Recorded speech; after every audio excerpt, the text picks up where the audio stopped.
সকাল বেলা গরু কিনতে আইলাম আমি হাতে, চারিদিকে গরু দেখি দাঁতায় কইরা হাসে। কয় কিনতে আইসো আমারে, তুই টাকা আনছস কত? টাকা আনবি আমার গায়ে গোস্ত আছে যত। পারমু না ভাই গরু কিনতে গিয়া, এখন মন ছাগল চায়। আশেপাশে দেখি হেলা দুইলা উটো যায়।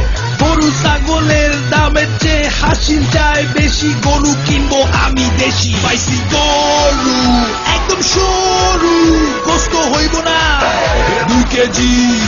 ভাই এইটা গরু কোরবানি দিবু, গোস্ত খাবু, গোস্ত খাবু, গোস্ত খাবু, কোরবানি দিবু, গোস্ত খাবু, খাবু, খাবু, খাবু, খাও খাও খাও খাও খাও। কসাই কোথায় পায়?